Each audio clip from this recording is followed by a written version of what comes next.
Okay, I'm going to make a video for my review of No Way Home with talking about some of the scenes and spoilers and stuff. So if you haven't seen it yet, don't watch this video. If you have, stick around.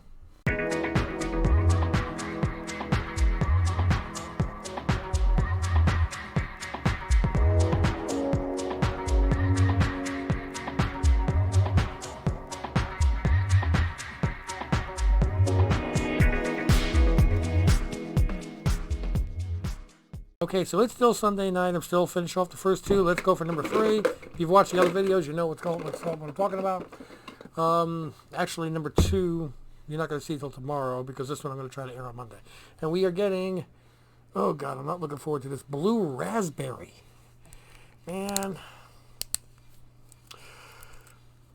You know, when I've drank enough of these that they start to taste good, that means that I've had enough.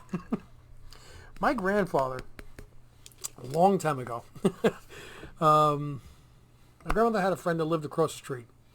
And whenever she was coming over to visit, and all these people are now passed, so I should be safe.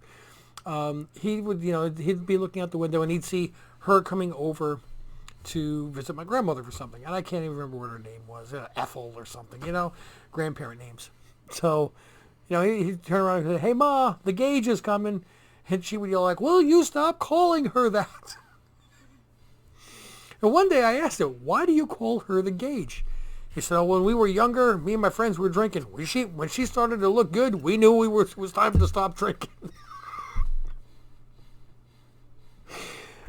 Wow. Have you ever wondered where I got my sense of humor from? It's hereditary, let me tell you. Okay, so let's take our first sip of the blue windshield washer fluid. That I can live with. That's not great, but still I can live with that one. Okay, so No Way Home. Yes. I loved this film. I really did. Now, I'm going to be jumping around because I have no way. I don't have anything scripted. I'm just going to talk about it. I saw it on Thursday night. I plan on seeing it again in the movie theater. The opening scenes, dude was just, I loved it. It was perfect. You see Spider-Man, he's swinging, he tries to get MJ away from the crowd after the announcement, which is at the end of Far From Home. And he winds up at the top of the Queensboro Bridge and sees the Roosevelt tram going by, which is a nice little callback to the original Spider-Man. But anybody who's been in New York knows that tram has been out of service for at least 20 years. I think it was actually out of service when the last movie was made with it. Anyway,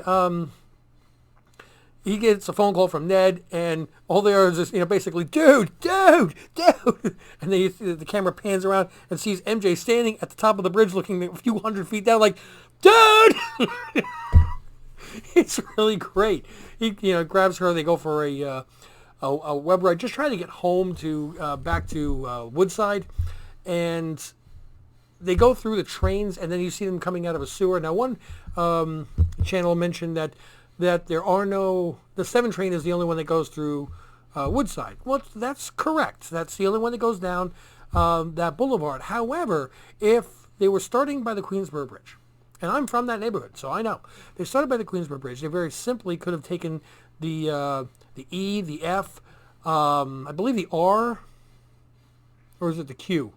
The one that goes underneath Queensbridge and Roosevelt Island. Let's just say the E and the F. That's on the same line anyway. That runs through that area.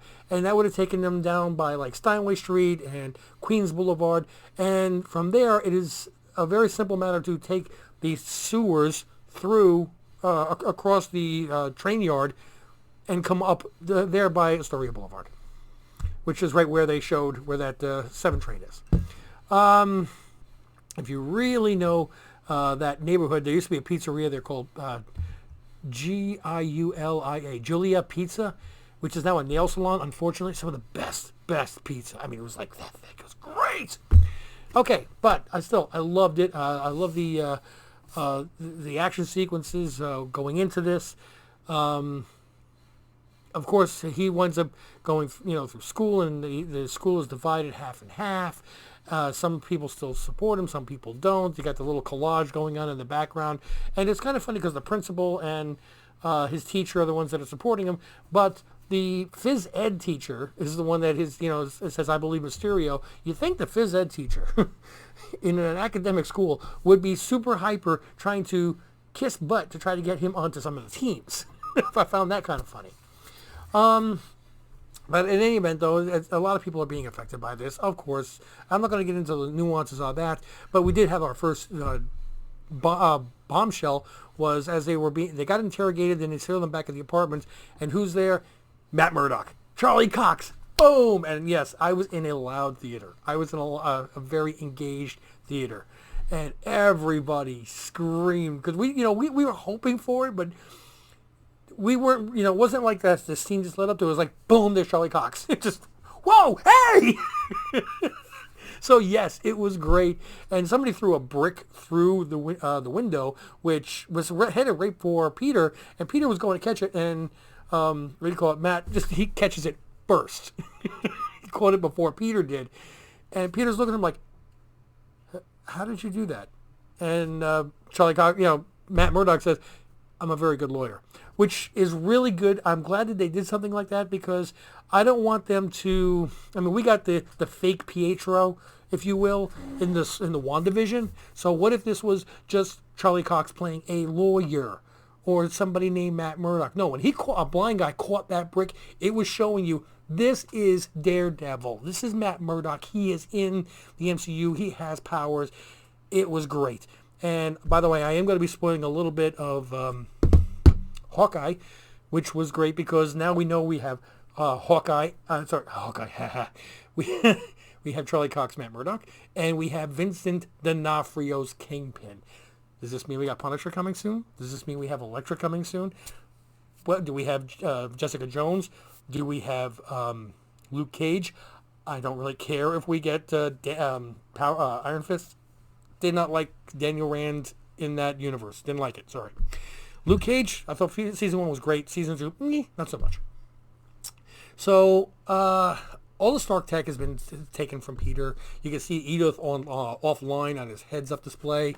But there is one of those replicators that Happy had, I guess, hidden in the back room with a cloth over it. Almost looked like a washing machine. And Peter recognizes it there. The only other piece of tech that you see is Dumb E, which was the cute little robot, which was always in all the Iron Man movies. And it seemed to have, kind of an AI to it, which was, it was AI, but it was very simplified. It was great. It was nice to see him there, and of course he knocks over the Legos, the Death Star. When he goes to Doctor Strange, of course, and he says, "I need you to cast a spell." Now, this was actually very interesting because they did not use the lines we saw in the trailer. Don't cast that spell. No, it wasn't that. We did find out, though, that Wong is now the Sorcerer Supreme because Tony. I'm going to do this a lot because I'm bad with names. Stephen Strange was blipped. 5 years he's gone. There has to be a Sorcerer Supreme.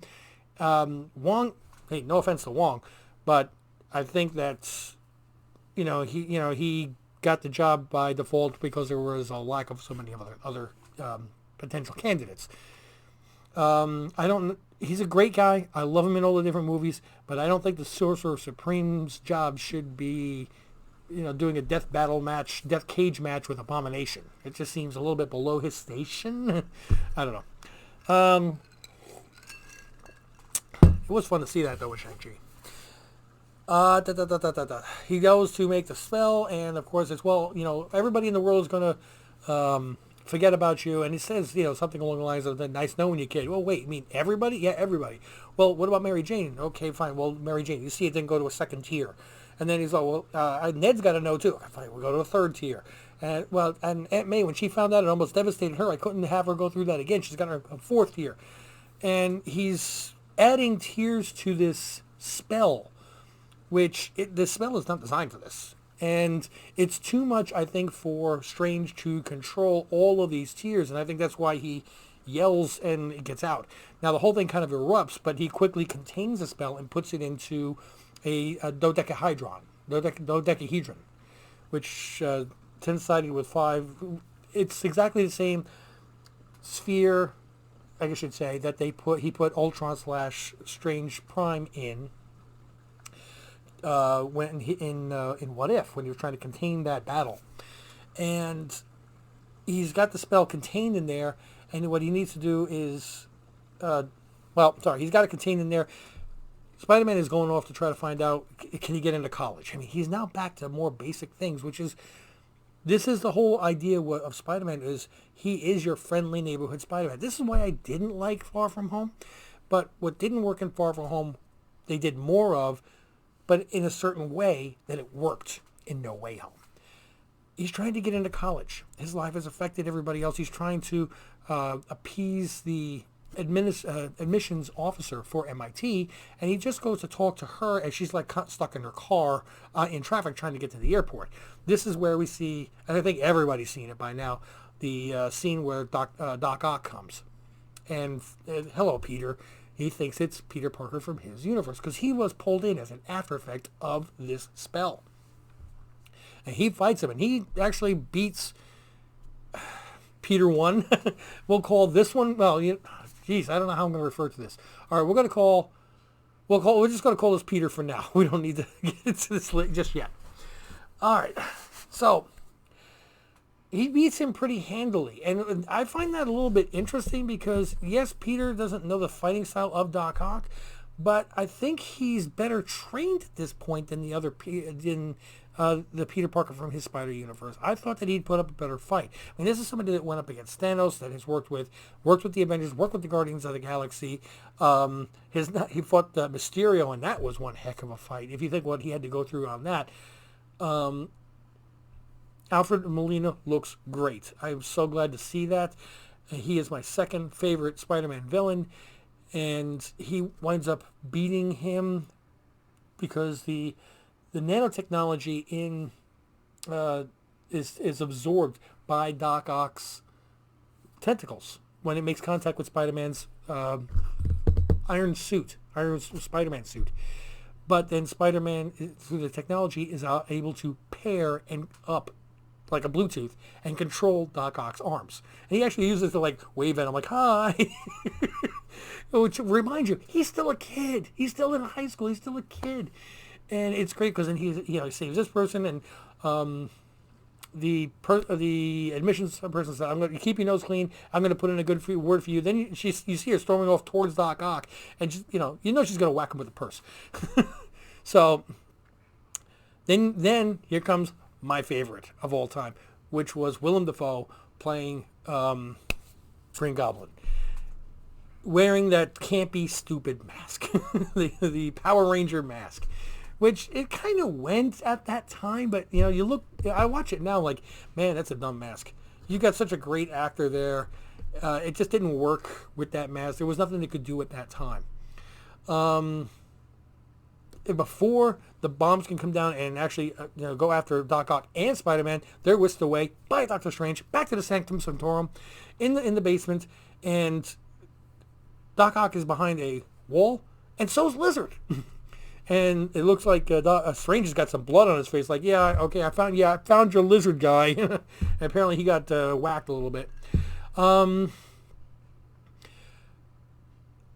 He says that basically other people have come through. He takes part of his armor and changes it into a blaster, which will once you blast, it will shoot whoever you blast into one of these other cells.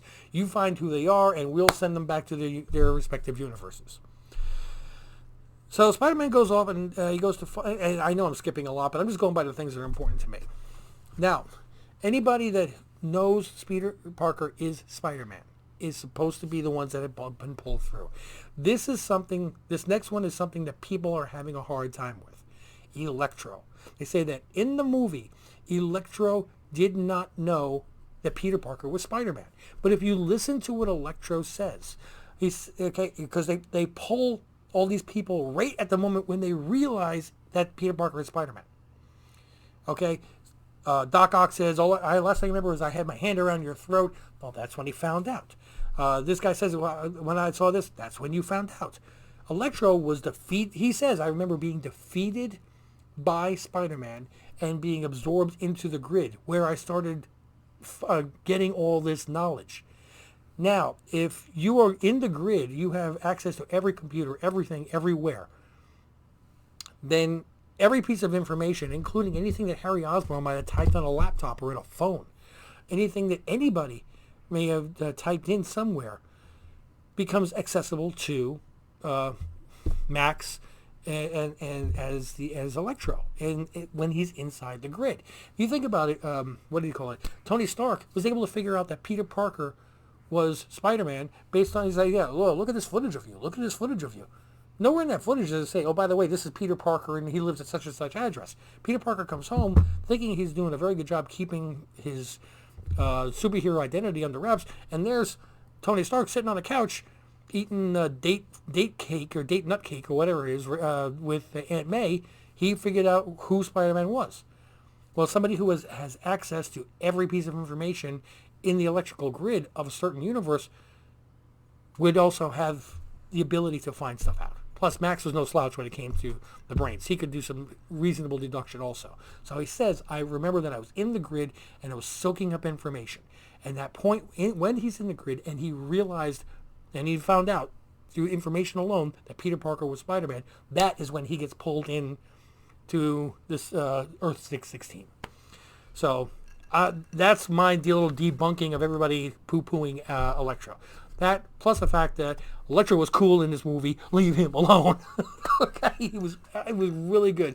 Much better than the Blue Man, the Dr. Manhattan Blue Man group, whatever the heck that they tried to do with him last time. And he's, he doesn't have the comb over anymore. He doesn't have anything like this because all he was just solid electricity. Now as he's coming in, it's kind of, in my opinion, it's kind of like the Matrix, where if he's going to form himself as a human, he can form himself in whatever manner he wants to. He's going to see himself as he wishes to see himself. And just as he's about to blast Sandman, boom, Sandman pops up, thinking that, remember when Sandman and Peter parted their ways, where Peter Parker said, I forgive you for killing my uncle, and gave him peace and solace, and he left. He's like, okay, so he likes Peter Parker. He likes Spider-Man, not realizing this is a different Peter Parker. So he's like, hey, he jumps, puts the sand in front, lightning doesn't go through sand apparently, and says, Peter, I'm here to help you. What can we do? And the two of us, they knock out Electro, and then Peter zaps both of them. Of course, Sandman getting a little bit pissed off, going, hey, whoa, I thought I was on your side. You're not the Peter that I know. And before he can react, he gets knocked into one of these containers also in Doctor Strange's house. So there is no Sinister Six. It's a sinister, it's a frightful five, a fearsome five. The sixth character that everybody was hoping for, or whatever, thinking it was going to be Venom, did not happen. It was just those five characters. They go back to Happy's house, okay? Peter, well, let me take a step back. Peter says to Doctor Strange, we got to help these people, and through discussion finds out that all these people die in their own respective universes. He gets a call from Aunt May and says, the person that you're looking for is here with me. They're freaking out. He gets there, he shows up in a Spider-Man costume, and he goes through, through the door, and there is Norman Osborn talking to Aunt May in her food shelter in the back. And this is after Norman Osborn has an argument with his mask, much like he did in the Spider-Man movies, like, leave me alone, with the little mirror going back and forth and having two completely separate personalities, and he smashes the mask. He's trying to, I think, hold on to himself, or so we think. One of the personalities is absolutely trying to take over. He says how lost he is, that there is no Oscorp building, there's no Oscorp anything, there's no sun, he doesn't have Harry, there's nothing there in this universe. And he really does look lost, and May talks him into helping him. Peter really is like, look, this isn't my problem. Sound familiar? I missed the part where that wasn't my problem. Peter's going down the same road as previous Peters have in the past. And May is being that, you have the ability to help somebody, you need to. This shelter is built on the premise that we have the ability to help people. It's our, I don't want to say the word yet. It's our duty to help those people. So gets everybody back to happy. Wait. What am I missing? No. Yeah, he gets everybody back to Happy's apartment, and he and Norman work together. He says, I'm somewhat of a scientist myself, and they make a new chip to go on the back of Doc Ock's neck. And of course, Doc Ock he's just, I don't need you. I don't need to be fixed. I don't need this. I don't need anything from Norman. He's a has-been. He's been dead anyway. What's that? Blah, blah, blah, blah. They hold him down. They make the chip and boom, they pop it into his neck. And immediately, if you remember right, Doc Ock, Octavius, was not a bad person. He wanted to dedicate his life towards creating free power and endless power for the world. And he was willing to put all this stuff on his own body. And it was the burning of the chip, which instead of the arms responding to him, he was being influenced by the arms. This put the arms back under control of him, and all the voices that he heard in his head and everything just immediately quelled. And it was almost like, wow, thank you. I'm like, well, we have a turnaround here. We have a character who was bad has become good. Every one of these characters started good. Okay, the lizard. This is a man that wanted to help injured soldiers, and he tried to grow his own arm back and became, turned into a lizard and thought it was a higher being or whatever, and tried to turn everybody into lizards. Misguided. Norman Osborne, definitely a high-powered businessman, very similar to like Stark, but I never got the feeling that he was an evil person until he tried to prove and save his own company, tried to prove that the serum worked, and that messed with his mind, turning him into the Green Goblin. Who else we have? Sandman. Sandman was a petty crook, absolutely. But in the bottom line, all he wanted to do was just spend time with his daughter. He regretted tremendously killing Uncle Ben. He never wanted to hurt anybody. He was just, kind of like a wrong person in the wrong time, wrong place, wrong time type of person. None of these guys are really bad at heart. And that's what Spider-Man was trying to do, was get him back to this point. So then they wanted to,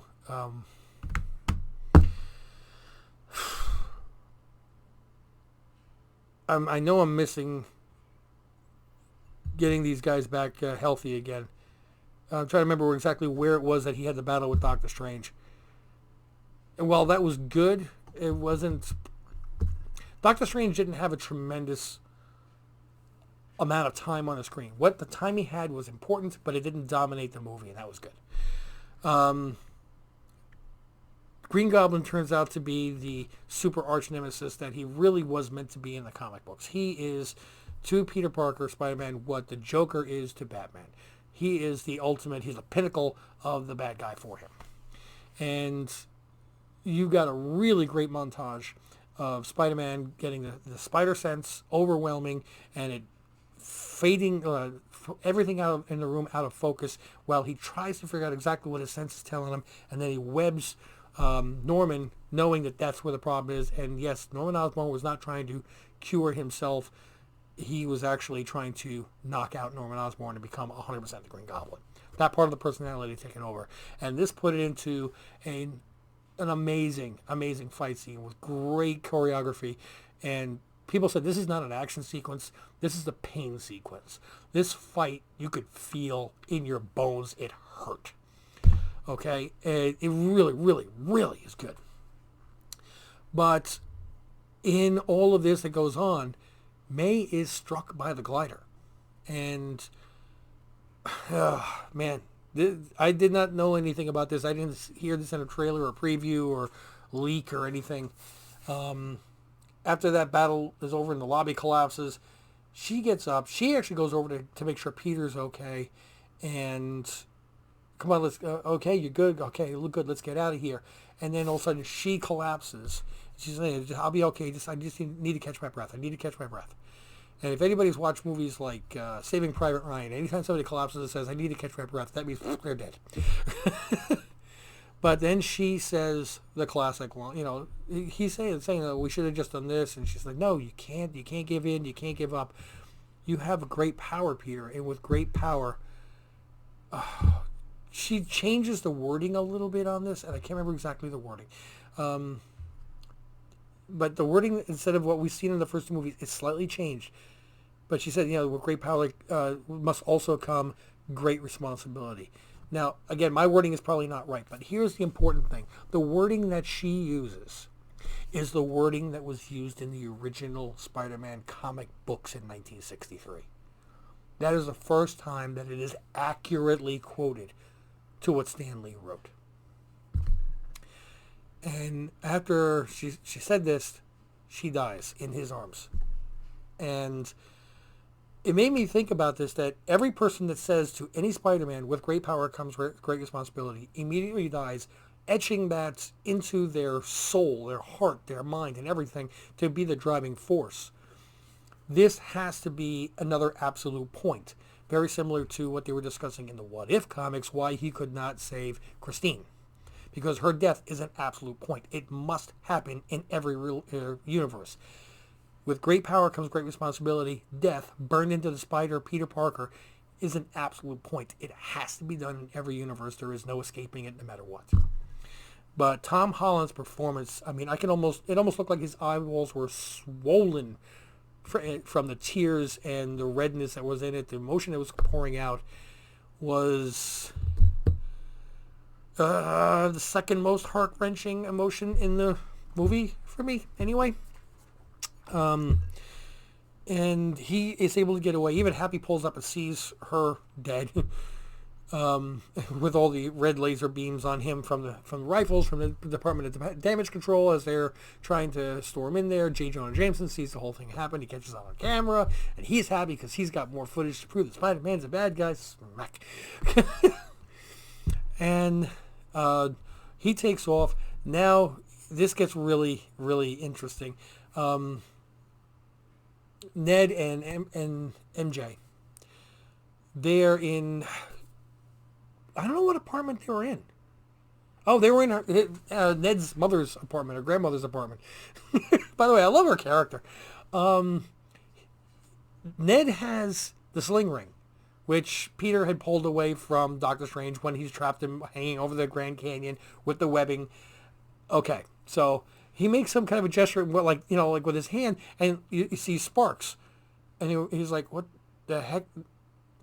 What'd you do?" "I don't know. I just said I wanted to see Peter Parker." And then the ring got a little bit bigger. "Try that again. I want to see Peter Parker." And he does that until he actually opens a portal with no training. Opens a portal, and you see an alley with a figure at the far end. Is like, "Is that Peter? Yeah, that's gotta be me. Peter, come around." And he comes running and jumps in.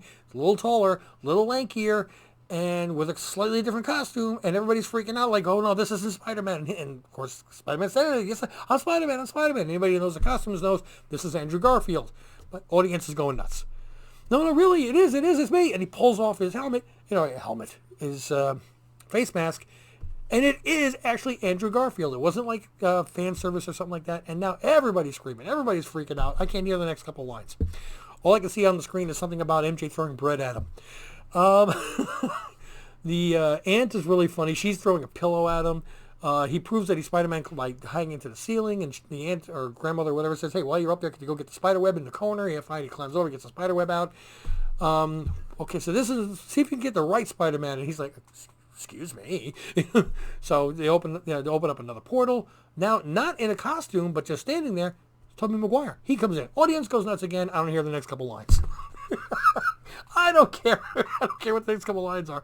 I was probably one of the people screaming the loudest. This is all something we knew was going to happen, but they still did it anyway. He had the quick little fight scene. There's a lot of fan service in this movie. There really is. But it's well done fan service. If you're not a Superman, and all these moments, a moment happens, and it's fun to watch on its own. It's like the point where all three Spider-Men are standing there, and Ned goes, "Hey, Peter," and all three, Peter's looking and go, "Oh, you meant him? Oh, you meant him? Oh, you meant him? Oh, you meant him?" The meme where all the Spider-Men are pointing at each other. "No, you're an imposter. You're an imposter. You're an imposter. You're an imposter." It was a cute little thing on this. If you had never saw the meme and just watched that scene, you'd still laugh at it because it's still funny. The fan service that they do in this movie is enough that if you have never seen the movies before, you never saw the scenes that they're referring to, you'll still enjoy it. Okay? You'll still laugh at it and respond to it. The end fight scene is really, really great. My favorite parts on that are obviously, when they got their butts handed to them in the first round because they said, "I don't know how to fight with other people." And then Tom Holland's Peter Parker says, well, look, I was in the Avengers. And they're like, you were in the Avengers? Great. What's that? and Andrew Garfield said, was that a band? Is that like the Beatles in a band? You were in a band? And he's like, no, it's Words Mighty's here. And then, I don't know if you caught it, but Tobey Maguire, he screams like, how is this helping? So they come up with, this is what we have to do. Trust your tingle, which I'm surprised they didn't go, tingle? You mean our spider sense? What do you mean tingle? It would have been nice if they told him to tingle. It could be called something other than that. Really cool webbing and swinging, and they all land in their classic poses, at which point I screamed out, he's such a poser! Everybody laughed at that one, which is good. Because I was thinking of Yelena Belova. And they fight one by one, and they win, and they do well. Doctor Strange comes back in, and he's about to immediately push the button, and Ned's like, oh, wait, Peter's plan is working. What plan? We're curing them. I'll be damned. Okay, did you just open a portal? Yeah, okay. He's kind of surprised, 12 hours, and all of this has happened. Interesting, not bad. I think he earned a lot of respect for Peter for standing up to him, which Stephen Strange is not somebody that usually gets stood up to and proven wrong. So I think that's why in the very beginning, when he went to cast a spell to help Peter, and he was ticked off at him like, you're living two lives, and you're doing this, and you need to grow up. And at the very end, he didn't want Peter to disappear. He's like, well, you know what, you're doing a good job here, and I don't want to lose you here as a friend. A great moment was when MJ falls, and everybody's seen this. And Tom Holland dives to go catch her. And then he gets taken out by Green Goblin and the glider, taken off sideways. And you're thinking, oh no, not again. I can't deal with this again. Andrew Garfield sees this, and he dives down. He doesn't try to catch her with the web. He gets down there, and he catches her in his arms. And, uses the webbing, slows down, and boom, he lands on the ground, and he's holding her. And the emotion and the tears in his eyes, I'm getting it myself right now, is just overwhelming. It really is. And he looks at her, and he's like, are you okay? Okay, I'm not a total failure. I can save people. I have redeeming qualities. Because he turned darker in his universe after Gwen passed away. He says that I stopped pulling my punches, which means he probably killed people with his bare hands. He probably became more like the Punisher in his universe. And he didn't care. And he basically, you could see the look on his face like, I did it. I saved somebody that deserved to be saved. I did the right thing. I didn't fail this time when I needed to come through. And you see, MJ looks up and, yeah, are you okay? That was more heart-wrenching to me than watching my AMA die, because I felt bad for Andrew Garfield at the end of Spider-Man 2. And it was like, oh, she had whiplash. No, if you watch that, her head, the back of her head hit the concrete. Don't tell me she died from whiplash. There was a whoomp. It hit. Ugh.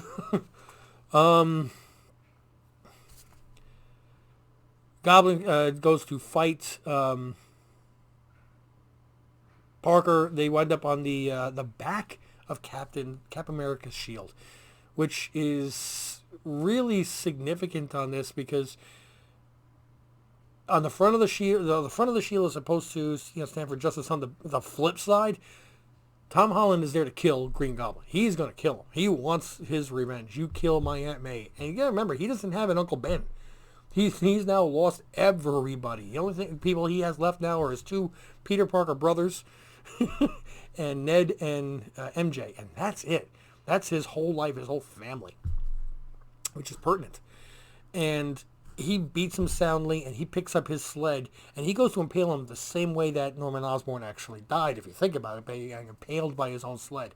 And Tobey Maguire gets down there and stops the sled. Okay, and he stops him and keeps looking at him until he calms down enough that he goes to put the sled down. And when he does, one of the pieces of metal that was there, Goblin from behind stabs Tobey Maguire in the back. And again, the entire audience, no! We just got back Toby. You can't kill him yet. Sorry, I'm kicking the camera. There we go. So Andrew Garfield throws a cure to Tom Holland, who injects Willem Dafoe, who was he did an amazing job. His character was much scarier with Willem Dafoe's facial expressions than any mask could have ever been. I'm so glad they went the direction they did, because the first fight scene, the second fight scene, the look on Dafoe's face, so maniacal, so pure lunacy. I mean, it's up there with it's like the way Heath Ledger did the Joker.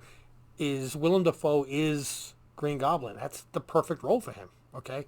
And I'm so glad that he agreed to do that, and the fact that he wanted to do, he insisted on doing a lot of the scenes himself. He's like, I don't want body doubles, I don't want stuntman, I know I'm 66 years old, I want to be in there doing it because for me to make this work, I have to do it this way.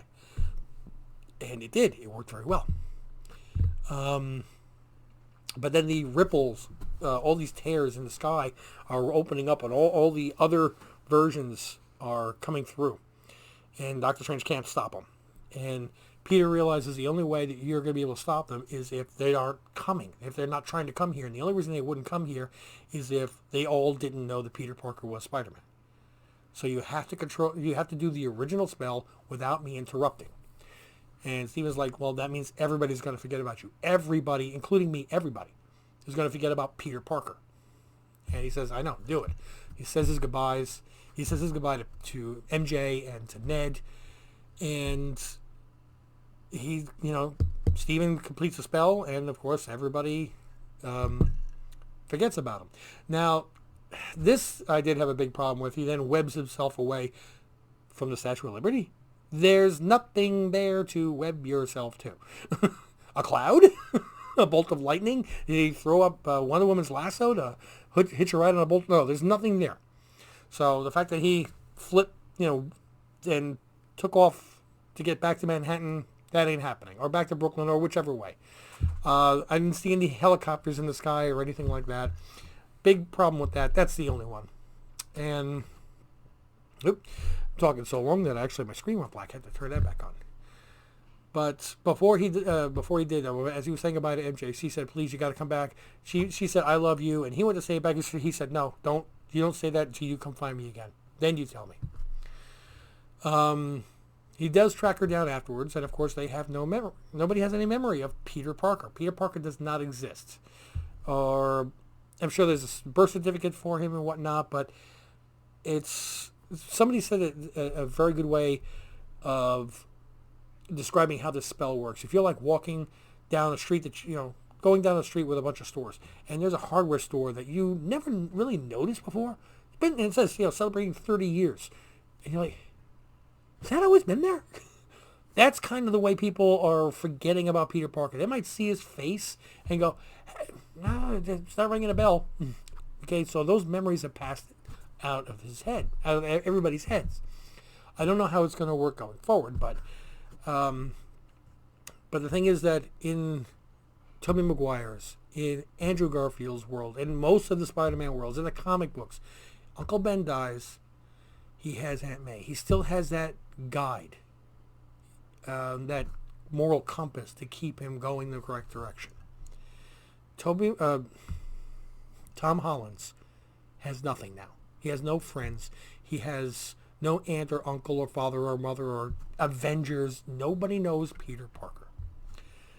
You see him getting his own apartment. He's got the study guide for the GED. He's not even got a high school diploma. Okay, because he couldn't go to the service because nobody knew who Peter Parker was. He doesn't have a single thing. I'd love to know how this is going to go moving forward. He does try to go to the diner where MJ is working, and she still has that broken Black Dahlia necklace on, which I saw, which was really nice. And Ned's there, and they're both talking about the fact that they just got into MIT. And he goes walking in, he's got this pre-written thing that, like you say, "Hi, my name is Peter Parker. You might not remember me, but I was your boyfriend, and you love me, and I'm actually Spider-Man." Try to refresh her memory and everything. So he goes walking in, and he goes, "Hi, my name is Peter Parker, and I'd like a cup of coffee." And she's like, "Okay, Peter Parker, a cup of coffee, you got it." So he gets her a cup of coffee, and he starts talking to her, and then Ned's also talking to her like, wow, you're excited? And she's like, yeah, I really am. Wow, so you're happy? I don't think I've ever seen that before. Well, hey, don't tell anybody out in school. I'll deny it. And she looks back at Peter, Peter like, here's your cup of coffee. And you realize like, wow, she's happier than I've ever seen her before. She's okay. She's actually happy and not brooding like she always was. Should I tell her? Should I tell her? And then she moves her hair, and you see the bandage from the cut that she got during that whole fight scene. And it's like, okay, she's happy, and B, if I pull her back into my life, more of this can happen. She's safer. She's gonna have a better life without me than any life I could give her. Much like the way that Tobey Maguire looked at MJ in the very first movie, when he walked away from her at the cemetery. So he says, I just wanted to, thank you for the coffee, and he turns around and walks away. Which was another sacrifice on his behalf. He's sacrificing more than I've seen any Spider-Man or Peter Parker version before. So now he has no job, no high school diploma, no friends or family, in a tiny little apartment in Manhattan. And that was the end of the movie. In the credit scene, you had Eddie Brock in Mexico, still trying to figure out, okay, who are all these Avengers and who's this and who's this? But just remember, Venom is part of a hive mind which is spread across all of the multi-universes. They all collectively share information. So even though Eddie Brock is still getting drunk in Mexico and trying to figure it all out, Venom understands this. But then you see the point where the spell gets reversed and Eddie Brock gets taken back.